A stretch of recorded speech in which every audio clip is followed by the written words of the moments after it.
الرابط الثاني من بعد الرابط الإنساني الرابط العقائدي. الرابط العقائدي شنو؟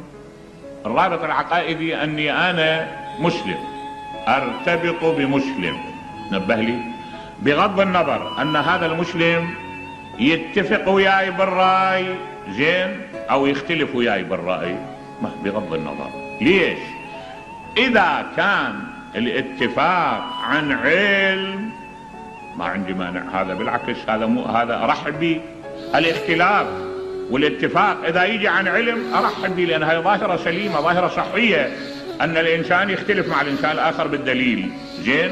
لكن أكو خلاف يمليه الهوى ويمليه التعصب وتمليه العقيدة والسايدين خلال البحث، ومع ذلك هذا ما ينبغي أن يكون قادح، لأن أنت لا تتصور أن الإنسان ملك. الإنسان ابن آدم عنده حسد، عنده حقد، عنده أنانية، عنده حب التفرد بالكمال.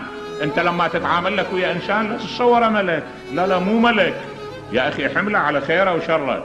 ما طول مسلم يقول أشهد أن لا إله إلا الله وأشهد أن محمد رسول الله، المسلم أخو المسلم، أخو رابط أشدني إليه.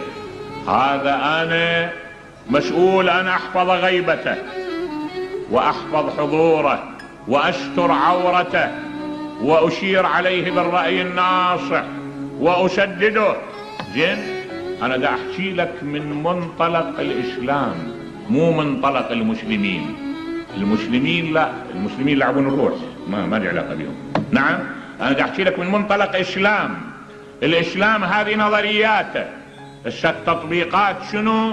مع الأسف التطبيقات، تصور التطبيقات توصل إلى واحد يقول الحمد لله بلدي ما بي ولا شيعي واحد، الحمد لله، كأنه نجاسة يعني. هذا زين. أنا هالجيف اللي ينباعون يشترون بلحمة ما يهموني ذولا، نعم. لكن الشيء المسلم المنطلق من لا إله إلا الله، اللي يظلل لواء لا إله إلا الله، يقول المسلم أخي، نعم، دمه دمي وعرضه عرضي وكرامته كرامتي، خالفني بالرأي ما يهمني، خليه يخالفني بالرأي، هو منطلق منا وأنا منطلق منا، أنا في رأيي أصوب منه وهو في رأيه أصوب مني. ماكو واحد يتصور نفسه على خطأ ويصير على الخطأ، كل واحد بناء على صواب. متى ما كان أكو موضوعية عند المسلم احترم المسلم الآخر. رابطة العقيدة رابطة افترضها الإسلام من بعد رابطة الإنسانية، نبه لي زين. رابطة العقيدة تجي رأسا من بعد رابطة الإنسانية. هذه رابطة العقيدة يرتب الشارع عليها التزامات. شنو هي الالتزامات؟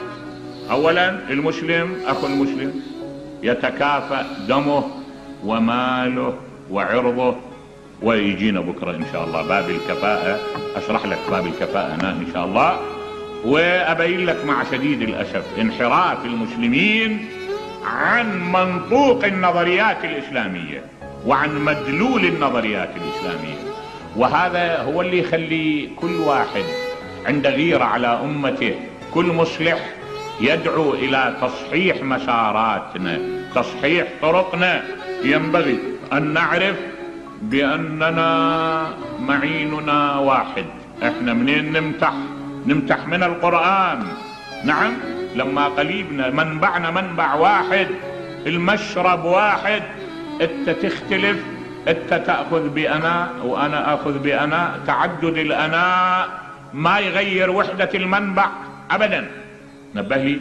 فالواقع أن هالجانب هالرباط يعتبر رباط مهم جدا، رباط مهم جدا. ليش؟ لأن هذا رباط واعي جاي عن عقيدة. أنا لما أرتبط بأهل لا إله إلا الله، لأن في تصوري أن أهل لا إله إلا الله هم الرأي الأصوب وهم الطريق الأمثل، زين. فإذا الرباط اللي يشدني من بعد الرباط الإنساني رباط العقيدة، وهذا رباط العقيدة ما اجى الإسلام دقق به أبدا، نبه لي زين. ليش ما دقق به؟ لأن الإسلام عملي، اجى قال لك ولا تقولن لمن ألقى إليكم السلام لست مؤمنا تبتغون عرض الحياة الدنيا. إذا واحد قال لك أشهد أن لا إله إلا الله وأشهد أن محمدا رسول الله فقد حقن دمه وماله وعرضه. خلص هذا هو. التفاصيل اتركها إلى هو يتحمل مسؤوليتها.